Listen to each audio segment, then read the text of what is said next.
your picture.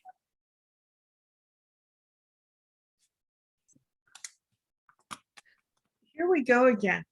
Lisa Wallace, Lisa Walker, just spelled differently. I think this happened the last time. Hello, everyone. Good afternoon. At least Pacific time, good afternoon. Yes. Hello. Who was saying that? Nancy? Lisa Wallace. Oh, Lisa Wallace. Okay. Pat, where are you from? Open your We mic. can't hear. Yeah, it's okay if you open your mics. Oh, there we go. Simi Valley, California. Oh, okay. Okay, great. Okay. I think one of the things that we'll do, because I noticed that Brandon is not here yet, that will, because we've invited her as a guest, but we were going to give her 30 minutes of what we were going to do because she's a person who might be helpful to some of us, especially who might be within organizations or in compassionate communities that are looking towards either formulating and strengthening teams or looking at issues around measurement and evaluation. And so we will, we'll just, we have so much to share, but I think the most important thing is that we just go around and say who we are and where we're from. And just let us know if you are involved in some way with a compassionate community. That would be helpful. So I'm actually going to start with the staff because some of you might know these two people and others might not. And so I'm quite certain that if you continue to come to these sessions, that you'll be spending much more time with the two of them than you will with me. And so Mirida, do you want to? She's not from a compassionate city within the United States. I can assure you that. So why don't you start? No, I'm trying to coordinate them all, which is a different perspective. But I'm very happy to be here. I'm Merida McCarthy and I'm program coordinator for the Charter for Compassion. So a lot of the emails that you get, a lot of the programs that you see are basically kind of run in the background by me. And if there's anything I can do to help you with the charter, I am here at your disponibility. And I'm based in Mexico, in Monterrey. So I'm not far from Texas, but I'm pretty far from Seattle. Okay. And Susan. Hello, everyone. My name is Susan Soleil. I know some of the faces on here, which is really nice. I'm zooming in from Salt Lake City, Utah. And there was a Salt Lake City initiative, and then there was a Salt Lake County initiative, and I'm not even sure how those all ended up blending together. And I'm also here to help, however, you might need. Okay. And we should mention that Susan has a new role with a shared new role with the Charter for Compassion and Pro-Social World. And for people who might know Pro-Social, it is an effort that is both organizational in structure, organizational development, but at the same time, working with the principles of Nobel Prize winner, Elinor Ostrom. And looking at the viability of looking at the criteria that she won the prize for. But at the same time, Pro-Social has a spiritual part to it. And it works off of the founding work of Wayne Teasdale, Brother Wayne Teasdale, who wrote The Mystic Heart. And so we have I think it was last year, sometimes these years run together. We vetted both programs just because it was important for us to know that we were doing the right thing in selecting the programs. As being a part of the charter, we reorganized the communities part of our website and the approach we were doing to match the pro-social. And so if you are in cities work and you haven't seen the new part of the website, we're going to invite you to certainly do that, not today, but just on your own time. The other thing is that we're still exploring with pro-social spirituality exactly what that's going to look like. We went through a 10-week program with them, and very, very excited about the program. And I think the contribution that our lead group gave to pro-social. And so they're now working on that. So you might be hearing more about it within maybe towards the end of the year. So great. Let's keep going. And I'm going to follow the line that I have here. And Carla May, you are next. I'm Carla Maystreeter. I'm from St. Louis. And we are presently in about the early stage of the first year of 10 years of becoming a compassionate city. And so, I'm sorry, does someone want to say something? No, Oh. I don't think so. Oh, okay. So we're at this point about 320 endorsements and about 50 some organizations that we have gotten on board, and we're in the mayor's office. So we are working from ground level to just raise awareness, and we have a monthly coordinating circle meeting by which we shout out some of the marvelous stuff going on already in St. Louis. Just to close off, I'll just say to you, we are the heartland of the United States, and we have cardiac arrest. Thank you. Thank you, Carla May. 10 years, that's a good amount of time.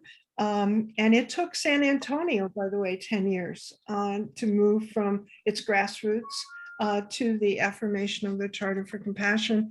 And Mayor Nyberger is a champion of compassion, the mayor there. And he also, by the way, chairs with the U.S. Mayor's Conference a committee on compassion. So just something that, and that took a while, obviously, to get going. Mayor Greg Fisher in Louisville was the first person to suggest this kind of committee, and it is now in full swing. So Julie Weaver. I am in a suburb of the Twin Cities of Minneapolis, Minnesota. If we're talking about compassion and choices, medical aid and dying, we've been trying that for 10 years and cannot move the legislature. So they keep trying. I was going to tackle my rabbi at Temple Israel, but Dr. Rebecca Thoman, who is the medical director, or was, I believe she passed the torch to someone else for compassion and choices, said, hang on, because we're working on the rabbinical council. Mm-hmm. And so other than that, Charter for Compassion, I know less about the specific activities in the state of Minnesota, and I am tied in more with compassion and choice. I'm also an end-of-life doula and a healing touch practitioner and a Reiki master. So that's my compassionate part of my life. Do you know a person by the name of Mary Ann Bowe, who is in also the state of Minnesota? And I need to put you in touch with her because Mary Ann is involved in something called Elevate Compassion, which is in compassion, palliative care, and healthcare, obviously. Yeah. And they are doing some marvelous things. There are people up in Duluth. And, I'm just trying to remember where Mary Ann is. That's I think she's beginning to sound familiar. Yeah. And I don't think I've been in touch with her. Okay, great. I'd love to invite you to be a part of that group because that's a shared group between the Charter for Compassion and Healthcare with Elevate Compassion. Elevate Compassion. I'll look that one up. Okay, good. Great. Thank you. Okay, Pat, I'm so glad to see you. I knew that you didn't get the link, so here we Oh. are. I probably did get the link and I filed it away somewhere and forgot what I was doing. So, yeah, I'm here because I'm just interested in hearing what other people are doing. I've been a member of the charter for a while, but I work full-time as a psychotherapist, and I teach meditation and the spiritual part of all this mindfulness training and that kind of thing. But I think I have friends who are very strong volunteers in the town where I live. And I gave them information about compassionate cities, hoping that they would do something, but they weren't able to. It's very kind of closed here is what I can say. It's in Southern California. And so in any case, I'm just interested in hearing what's going on with all of you and what you're doing and how you're inspiring people, and the mental health system and the judicial system, the penal system is just such a mess here. And I think everywhere, it's nothing special, but the mental health system is very broken, and people have more mental health issues right now because of the energy field and everything collapsing, all the systems, and which is, I'm not complaining about that. I think they should, but it causes a lot of distress. So anyway, that's my. So do you want to name the town? My town, the town I live in, Simi Valley. Simi Valley. Okay, I'm sorry. You did say that before. This reminds me of two things. One, and you are most welcome to come to the meetings. I know that time is of real importance and hard to come by for many of us. But every second Tuesday at 10 a.m. Pacific time, there is a Compassionate California meeting. Oh. And I don't know if you know this, but August last year, I think it was August, the state of California became the first compassionate state. It was voted on at the assembly, the state assembly, and no one opposed it. It took us a little time, a couple years, to get that through. But consequently, that kind of opens doors. When you have that kind of legislation behind you, because assembly people are very well aware of what might be happening in a compassionate city. And so San Diego, Sacramento, Claremont, Pomona, San Francisco. I mean, these are all places where there are teams of people working on compassionate issues and really moving forward with some of these things. So that's a good time to meet some folks from California and find out even more what's going on in California. Oh, that's great. Thank you. And soon you're going to hear from Lisa Walker. And I don't know if it's going to happen in Texas, but we have a Texas group right now who are meeting. And I think we're going to go through our third round of meetings next week. So, we have our fingers crossed. So Nancy. Oh, hi, I'm so excited to be here today. I'm very new to the Charter for Compassion and the compassionate movement. So my learning curve is steep, and I am thrilled to be at a point in my life where I can dedicate my time and energy towards something that speaks to all my core values. I'm very excited to be on this chat today. Carla Maystreeter, we met about a decade ago. I used to work for St. Louis University. That's my hometown is St. Louis. My goodness. I'm thrilled to hear that you are working with Tashara and have made inroads. And I would like to offer any support that I can. I don't live in St. Louis anymore, but I had in my heart that that would be one of the areas. In fact, I've connected with the dean of students at the university to see if there was a possibility of the university becoming a compassionate university. And I don't even know if that's already happened or Yes, not. they've signed on, Nancy. They have? Wonderful. Yes, they have. Wonderful. Wonderful. Well, the dean of students there is transitioning into special projects. So I told her that this seemed like it could be a special project that we could work on to infuse more intentional compassion in the university. So perhaps our paths will cross. Thank you. Sure. Where do Thank you you. live now, Nancy? I'm sorry. Where do you live now? Well, right now I'm living in Colorado Springs with my older daughter and her family, and helping with transition time for my young grandchildren. But my home is St. Augustine. So Colorado Springs is not yet a compassionate city.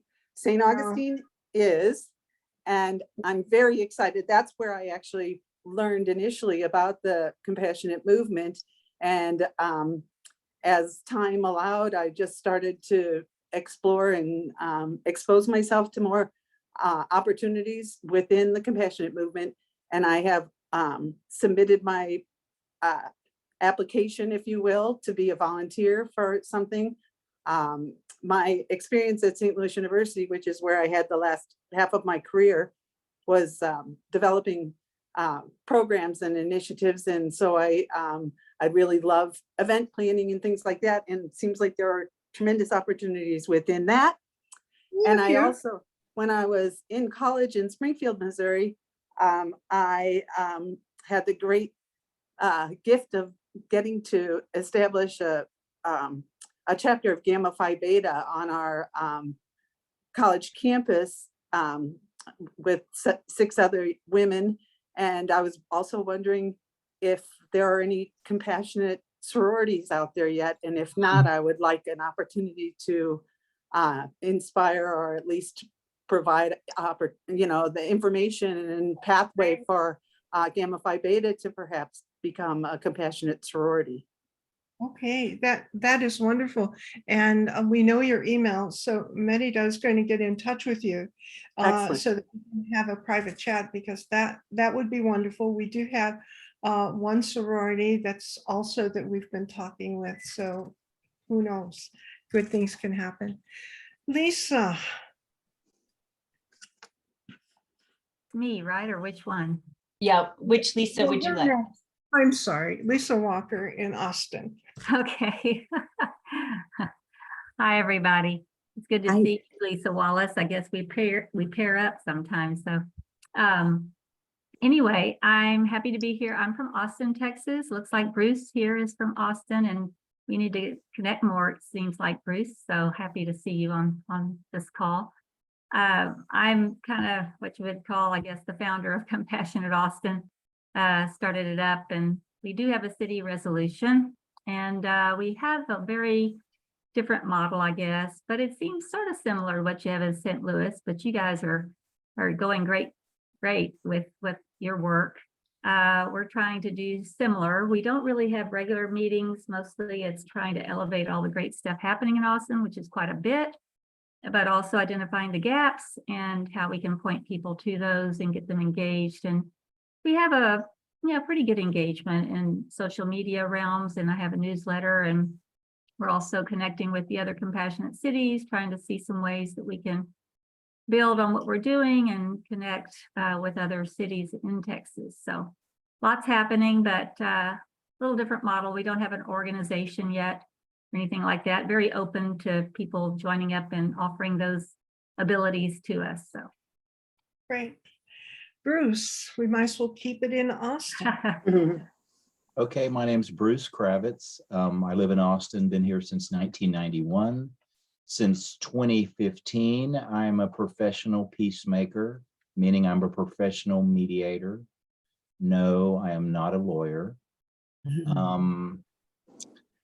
Right now, I've been doing mediation for quite a while, and although I enjoy it, I'm looking towards expanding my efforts more than just resolving disputes in Central Texas, because I was lucky enough to live overseas in New Zealand years ago and get a second citizenship.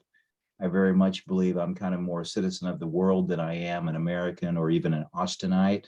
So after about 9 more months of running and playing, right now I'm doing lots of traveling, visiting cities, seeing friends.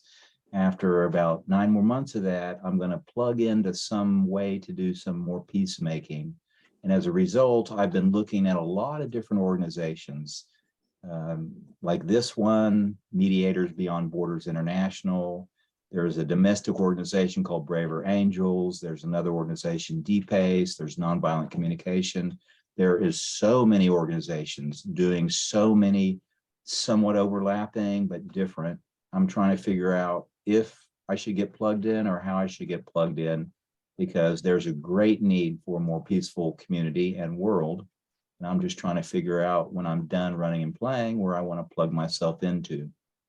Okay, well, we would enjoy having you put your plug into the Charter for Compassion. You might know that we have a peace sector. We have 400 and maybe 50 partners, many of whom you've just named, who are part of that sector. And there's some really wonderful people. Another person from Texas, Karen Ball, who is one of the leads on that. And so I'm thinking that Merida, if you would introduce Karen to Bruce, and also Steve. Steve Lepper is from, well, I get my Carolinas mixed up when it comes to Steve. I think he might be from North Carolina. And he lived in Japan. And he was very much involved with Mayors for Peace. And so that's one of the avenues. The other thing that we're very involved in with the Charter is with the United Religions Initiative and the Voices group from there of putting an end to nuclear weapons. And so we've been very involved with that initiative. So we'd love at least for you to join in conversation. And that's true of all of you. We have 12 sectors and we have leads in each of those sectors. And we're looking for, people to come along in conversation and actually to help volunteer, and all of the volunteers get involved in helping to plan the agenda for the Charter for Compassion for the year. And so oftentimes if you come to our book reads or to our film group or any of the other programs that we do, you might see who those folks are. So think about it. So now we have Lisa Wallace. And involved. Hello, everyone. Yeah, Pat and Lisa, you need to exchange emails because you're definitely involved in Compassion California. Mm-hmm. Yeah. Pat, you're in Southern California, is that right? Mm-hmm. Yeah. Like maybe several other of the folks on the call, I'm new to the Charter for Compassion. I've known about it for quite a while, but this is the first of any kind of event or discussion, et cetera, that I've been to. So just really on a learning curve for that. And I did check, as far as I can tell, my city, Truckee, and the nearby cities of Tahoe City, Kings Beach, et cetera, none of us are compassionate cities, as best I can tell. So it seems like there's some room to grow and move. So that makes it a little different. And we have your presence, so that makes a difference as well. Okay. Tess, do you want to go next? Sure. Hi, I'm Tess. I'm from New Jersey. I'm a kindergarten teacher. So I'm brand new to the Charter for Compassion. I just only heard about this a few months ago.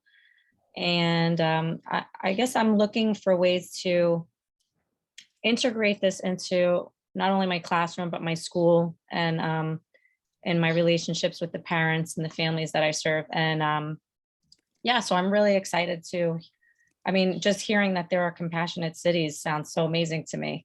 So I'm just excited to learn a lot more about it. Okay. Thanks. And, again, we have an education sector. We have a lot going on in the education sector and would love to have a conversation with you. If you're interested, we have vetted a number of programs in education. We have a program with Think Equal, which is for youngsters that are 3 to 6 years old. We work with the Emory University and C Learning, which is from first grade to 12th grade. Mm. And we will be the last Saturday of September. We're having a Sangha, which is an education circle. And other people are certainly welcome to it, but it's from the education coordinator with Thich Nhat Hanh's Plum Village. And so it's an opportunity to come together as educators and to have that special time. So that's another thing. And then lastly, and I promise, you all sparked so many things that definitely want to get them out there, is Loving Classroom. And this is an incredible project that comes out of initially the West Bank between Israel and Palestine, approaching teachers, not necessarily students, but teachers, of helping them to understand through neuroscience and psychology the way that they can interact with young students. And so this program now has taken hold in South Africa, where over 40,000 students are involved in Loving Classroom. So we are working with Loving Classroom, and hopefully early next year we'll be offering it. So That's amazing. okay, Yeah, I would and love more information on that and the Sangha, definitely. okay, and I think that Merida is probably going to start putting up lots of links for people, and then you can just download the chat, so you'll have those links. Okay, great. Thank you. Yeah, if you all download the chat, it'll go straight into your own computers at the end of the session. If not, I will try to get the main links to you as well in an email with the recording. Thanks. Great. Anita. Oh, I think your mic might be off. There we go. I'm Anita Peters, and I'm in Wilton, Connecticut. And I've been a member of the charter for a number of years. I attended some sort of sessions online a long time ago. I'm a founder of our humanist group here in Connecticut, Humanists and Free Thinkers, where our motto is reason and compassion. So I thought that there was one of my neighboring towns, Richfield. I thought that was a charter for Compassion City. That's how I sort of got hooked into you, which is now a number of years ago. That's when I first looked it up, but I don't live in Richfield, so I wasn't sure. Is it a charter for compassion? Yes, I believe it is, and Danbury is another. Most of our work in Connecticut has been with the university system.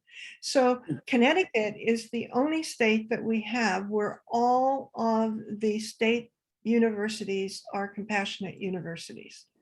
And that was done primarily, it started with Western Connecticut State University and a prof there called Christopher Cook. And so again, we'd love to have you get more involved with the charter because there's just so much work to do, as you can see, in all of the sectors, from art to gender partnerships, from science and research to social justice, restorative justice, and everything that's in between. Well, I would love to know more and who the contacts are in Connecticut at UConn, at WestConn. My daughter is doing her PhD at UConn, Groton, and I would love to know who those contacts are and Okay. be We more can do that. involved locally. And, as soon as you said Groton, it reminded me that one of our dearest partners is Peace Pages. these young students who have for 13, well, no, more than 13 years, have created the biggest peace book on the face of the earth. And it has traveled around, and it's a project of the middle school in Groton. And so we can put you in touch with them as well. And Maria, there you are without a picture, but hopefully you'll talk to us. That's Maria Galvan. Hi. She's on the chat. She's on the chat. Oh, okay. She's saying hello. You know, we're just because, you know, I probably talk too much, but what we want to do is to show you real quickly our map. And I know Lisa's probably pulling her hair because every meeting she comes to, and I promise it will end in another 3 years or so. But every time we meet, we want people to be aware of our new map of co-creators, because this is the way that you can find one another. You don't have to go through us. This is an opportunity for you to declare what your passion is in the work that you want to do. And we based all on our 12 sectors. And so what we're trying to do, and we've been doing this now, this is the 5th week, the map is capable of taking a couple million people, and we can zero into the street that you live on. And I can't tell you how gratifying it is when, like 2 nights ago, or maybe last night, I don't even know, we had a meeting with Compassionate Canada, and a person introduced themselves as being involved with palliative care. We showed them that. And as he was going and looking at the map, he was like, oh my gosh, there's somebody right in my own area that I need to contact because they're in palliative care. I don't know who they are. And so we're going to show you if a person here would be willing to be the guinea pig and register with us. Oh, sure. How do you do? Okay. Oh, Who register. said sure? Pat. Okay, Pat. Okay. Merida's going to take your information. You can register as an individual, as an organization, as a nonprofit, but in this case, we're just going to register you. Okay. Okay, so we'll put, and your email address is? P like Pat, V like Victor, B like boy, future @gmail. Okay. Okay, you obviously are not in Mexico, I but am are not. in the state. So we'll make that change immediately. Mhm. Yep. Okay, then the next thing is you're in California, Yep. but the most important thing is postal code. 9. And Oh, I'm sorry. ahead. 93063. No, 93. Wait a minute. 9-3. No, 93063. Okay, and can we put your name in? Yeah, of course.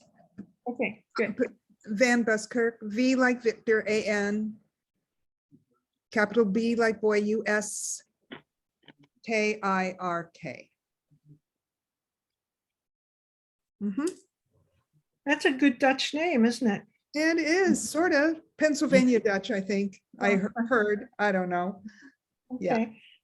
Well, Kirk is church, so, but I don't know what the other part means. Yeah. Okay, so now let's look at primary area of interest. So, you know, and there are, as I said, this reflects the charter and its sectors. Okay. Yeah, I think that's going to be the primary one, health and Okay. well-being. Oh, and mental health, let's say, and trauma. Well, yeah, since I can only choose one, it would be mental health because that would include trauma. And the second part would be the spirituality and religion part. Now, the thing is that you can have as many secondary areas of interest as you want. Oh, okay. Yeah, and so I actually teach personal evolution so that you can put that in there. And let's see, well, it's hard to not be a part of any of those, actually. Maybe You can relations. choose them all. Yeah, okay. That would be fine, interfaith. And then relations and peace. Oh, my goodness. There's more. So many choices. I know. That's Well, good. you can just put in social responsibility.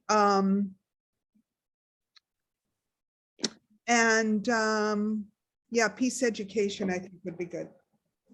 Great. Mhm. And you know, Pat, you can come back and Yeah, change. I And understand. we'll talk in a minute about how you do that. And we're going to accept all the terms, meaning that you're not going to try and sell something to No. someone, and you're not going to do anything. And when you send an email to somebody, that's not good. So Oh. we'll just say, okay. And now if you're in front of your computer, you're going to get a message from us. Okay. saying It says that- the email is already registered. Oh, well, there you are. I'm already registered. I forgot. So we click OK. At least people have a chance to see this. And It's on the website.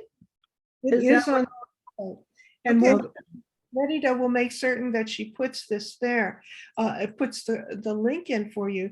But just Yeah. one thing, and that is that, you know, I just said to Pat, she can come back and change things. The only way that any of you can do that is if you deregister and then register again. And that's a safeguard, it's a protection. Because if, you know, you could go in and change it, it means that anybody could do that. Right. That's why we have the deregistration. Now let's go to the filter, and this is important so that you see this. So Merida, if you could go just over to the filter and maybe pull out of the map so we can get a look again at how many pins are on this map and what's going to happen to those pins when we select only one area of interest. So this is just in the United States, but let's select that area. And okay, so we're selecting science and technology. Look what happens. So then, you know, right away, what you're doing is you're able then to identify and contact people who are in your same area of interest. And what you can do is you can click on any one of these individuals and see the profile that they created and their areas of interest. So what did you just do, Merida? You just added in. I added two. Yeah, I just added another one. Okay. So what we can do is this person chose not to let us know who they were, but that's okay.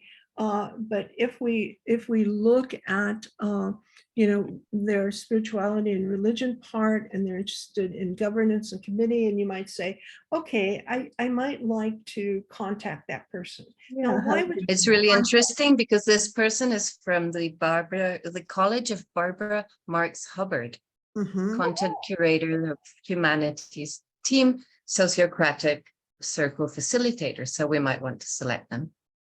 Yeah. And watch what happens. Did you select that person? Mm-hmm. Okay, I don't see the Yeah. red star. Okay. It When you is there. select, okay, when you select the person, a red star appears on the pin.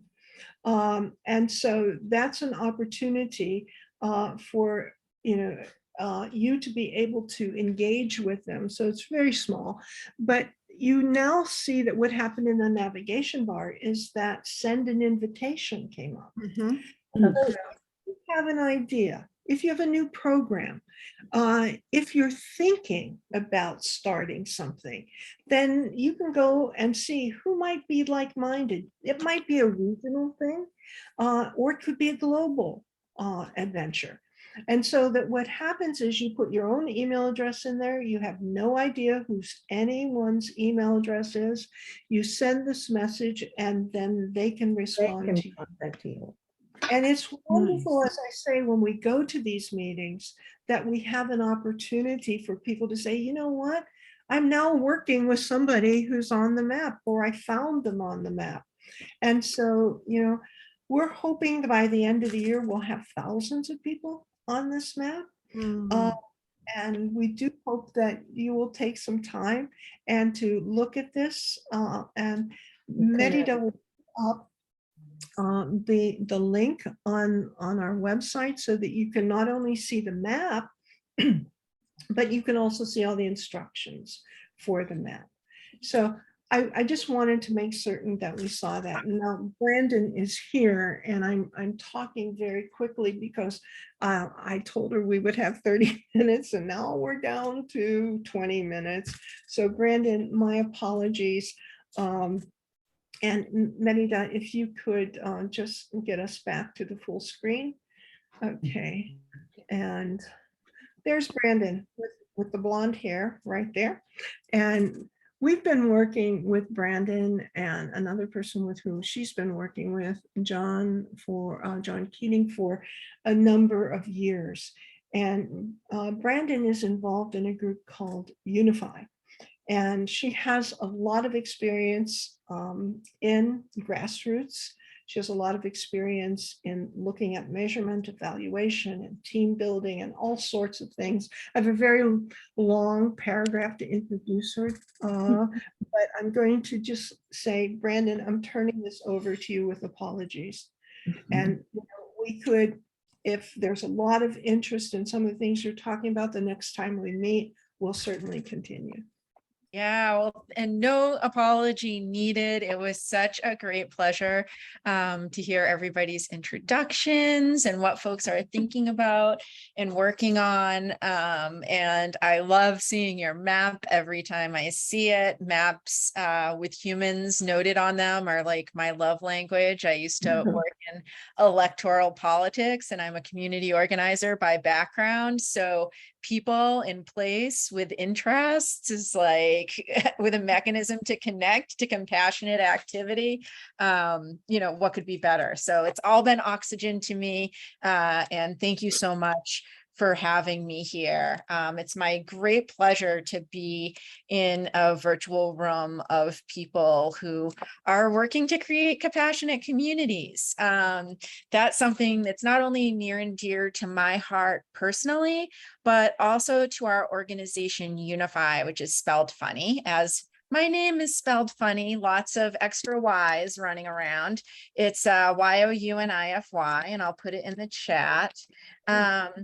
And actually how I would love to start to organize our conversation is just if y'all could take a moment to think about what is it in your compassionate communities, community-based work that you are doing that you feel like maybe is a speed bump, maybe you'd like a little bit more support with as you accelerate to creating greater and greater compassionate infrastructure where you live. So just to kind of put some seeds in the flower bed, some things that might come to mind are, for example, what Marilyn mentioned. Maybe you're doing some great stuff, but you're not sure if it's like really moving the dial, or you don't have the data to tell other stakeholders that it's moving the dial. So you'd like to focus and get a little support on measurement. Or maybe you need to recruit more people into your compassionate work and you're thinking about how can we recruit folks? Or maybe you have a lot of folks, but you're thinking about how can we be most efficient with how we structure our work together. I remember I heard somebody mention that, their group doesn't really have an organization and they're looking for that. And so anything that comes to mind about like what would operate as jet fuel for the awesome work that you're doing would be really helpful. And I see Lisa shared into the chat, accelerating implementation of environmental justice in my region. That's awesome. So it doesn't have to be one of the things that I shared. It could just be whatever comes up to you for you. I was just sort of offering some potential inspiration. But whatever comes up for you when you think of like, what would accelerate my compassionate communities work? So I'll give a moment for folks to type into the chat. I'll just be quiet for a moment, and then I will start sharing with you a little bit about Unify and how we might be able to support you in a partnering way in response to sort of what feels most urgent to folks.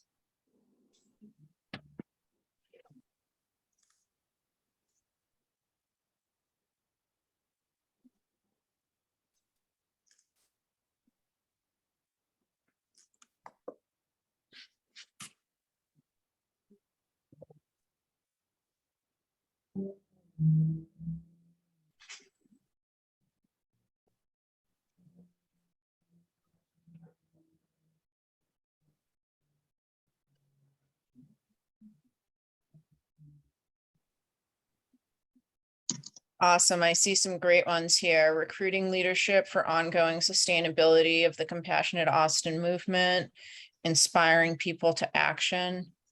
Awesome.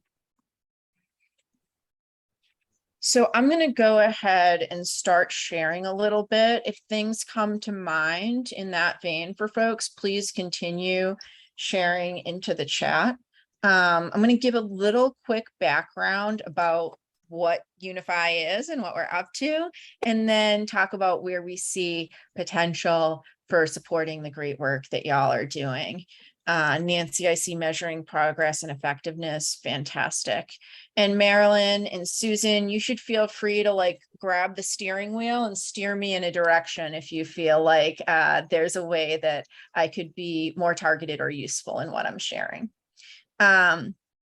So Bruce, you mentioned your work on mediation and peace building and some of the groups that are working in the so-called bridging space. I say so-called because people call the space different things, but some people call the bridging space like Braver Angels, who is a partner of ours, bringing people together across differences. And one of the fundamental things that Unify is trying to address is this divisive context that we are in. We're a little bit different than some of the bridging organizations in that our North Star actually isn't about polarization and cultural divisions. Our North Star is about individual and community thriving and flourishing. So we see compassion as foundational to that. And we think about how we get to that North Star of individual and community thriving, that big vision in terms of our mission of reducing polarization and cultural divisions of all kinds in service of accelerating progress on key challenges of our time, including some of the ones that y'all mentioned in the introductions and your talk about your own work. Things like mental health, health and well-being, things like addressing the challenges in the criminal justice system, climate change, structural democratic reform. And so we know that we are in this context where powerful forces seek to divide us, and that there are these so-called, I don't know why I'm saying so-called so much today, I don't usually use that, but that there are what I sometimes call merchants of division, folks who stand to gain from dividing us against one another in the media and other positions of power.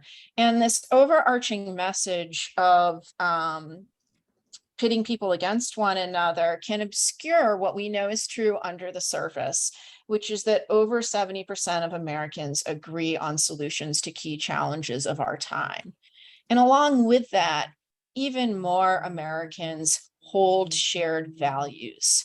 And taking an approach imbued with compassion and with a North Star like y'all have of compassion can help surface those shared values. So we see compassion as sort of integral and woven in to everything that we are trying to do to help people connect across surface differences at the level of shared values to have compassionate responses to what's happening in the world around us. So, whoops, that's not what I meant to do.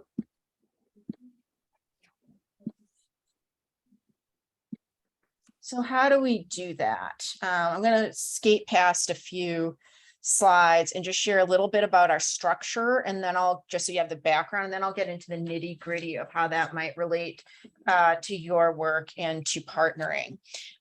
So we have 3 key pillars of our work. One is convening, bringing people together from multiple sectors. So that dovetails very nicely with the 12 sectors that Marilyn was mentioning and the multi-sector work that y'all do and how you were so intentional about that. We host a leaders network of folks who have their hands on the levers of power from those sectors. And where I really see like the heart and guts of our work, and I could continue with many colorful metaphors as I do love them, is our grassroots work. And so this is our place-based chapter building. We host the Leaders Network and have the Grassroots Network so that we have, as we are pursuing policy change, we have folks with their hands on the levers of power and the grassroots aligned strategically and tactically. And so again, I think that's a really nice dovetail with the work that y'all do with intentionally engaging people who are at that grass tops level at the same time you're engaging regular citizens in your work. And we also help other organizations with developing their own infrastructure. And we do that through training, coaching, and consulting. So we work with groups like Compassionate Communities and others in helping across a number of different types of skills and capacities that you need to do your important work. And I'll say more about that in just a second. Finally, we host solutions labs, which are like working groups that are issue specific or for a specific constituency or interdisciplinary. So examples of those are health, mental health, and well-being in the sort of issue focused area, as well as climate change, sustainability, and regenerative systems. Women supporting women is one of the more constituency focused. And one of the sort of interdisciplinary is investing in thriving communities. And so with this capacity building piece, training, coaching, collaboration with other organizations, we think about the places where we can be helpful through the lens of these elements of our grassroots organizing model, which are strategy, structure, relationship, and then narrative and culture weaves throughout them all. So in the strategy bucket, that involves things like building strategic issue campaigns, power mapping, things that you need to do to accelerate progress on some of the issues that y'all mentioned.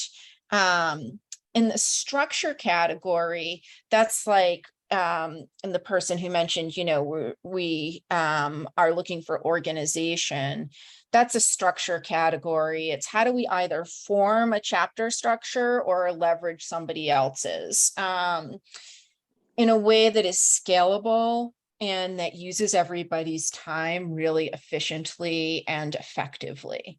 So making sure that there are clear lines of communication, roles and responsibilities, and that folks are able to take on substantive pieces of the work while still not having to invest an unreasonable amount of time that might not be realistic for a volunteer person.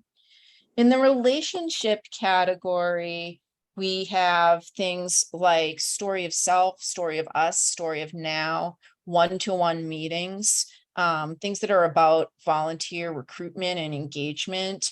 That category is where we would sit things like inspiring new people, and the leadership development of taking existing people to the next level of leadership actually is at the intersection of all of these. We do also offer support in measurement. So one of the hats that I wear is that I am the director for the Goals and Measures program for the bridging field.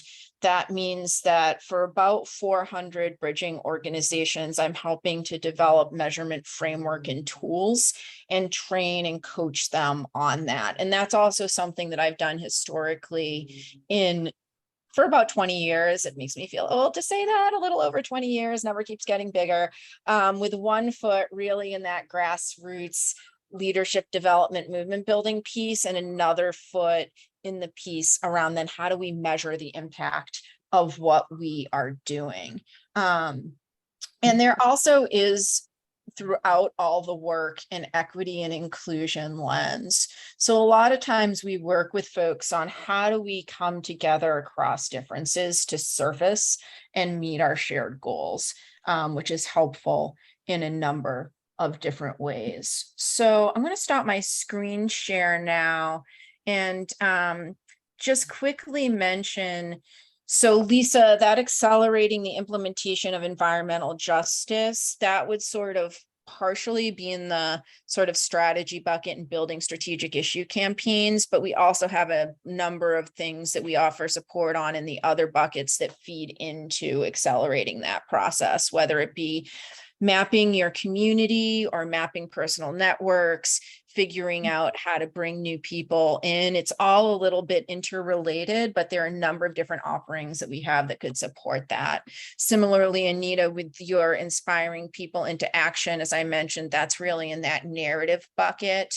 The measuring progress and effectiveness is something that we can help you with existing pre and post survey tools. We can help you identify, like, do you want to work with an academic to conduct a randomized controlled trial? How do you customize that so that the sciencey part of it doesn't compromise the relational part of it, and sort of help be that translator between the two. And then Brandon, I'm sorry to interrupt because we're really close to time. And so I've put up your email address, and is it okay for people to contact you? yes, I would be very pleased. And I also have, if it's okay for me to share it in the chat, just so I don't lose track of anybody. If folks are interested in follow-ups, is it all right if I share a short little form so I can have that in a spreadsheet? Sure, go ahead. I can just put it in the chat. Okay, great. Yeah, And that for- would be helpful, Brandon. I'd love to follow up with you in the next, week or so. Absolutely, great. For people who don't know how to download the chat, right where you would be writing a message, you'll see 3 little dots. And if you click on those dots, it'll tell you save chat. So then everything that's been in the chat will download onto your own computer. Oftentimes, if you don't see it readily, it'll be in a download folder. So if you find your Finder, you'll find that right there. Or I in don't the see Zoom 3 little folder. dots.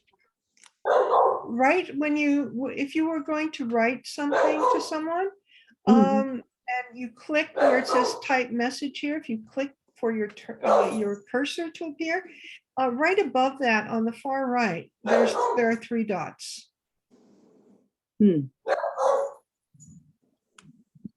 Not on mine. I'm on an iPad. I don't know if that makes a difference. Maybe that's it. Maybe that's it. It should be there. Well, here's what we can do, Brandon. Merida usually sends out a follow-up to this with a copy of the video, because we actually had 40-some people registered for this, but we always know that lessens by the time you get to the place. So we'll attach the video, we'll attach the significant, Thank I you. shouldn't say, Merida will be doing that, and put in all of those links for you. Yeah. Yes, I'll also include this form as well if you want to contact Brandon. Mhm. Brandon, I'm so sorry that you didn't have the full amount of time. But I'm hoping that people will be able to contact you with their issues. So if you want to build a team in your school, in your community, within your organization, and you see that working with Unify might be something to enrich the process, please feel free to contact Brandon and follow through with that. So thank you so much. And thank you all. And I hope you join us in another 4 or 5 weeks when we do this again, as we continue to form community and just answer questions and let you know all the things that the charter's doing. And we want to know what you're doing as well. So thank you for coming. Thank you so much. Thank Marilyn. you. Yeah. Looking forward to next time already. Yeah. Thank you, Marilyn and Susan.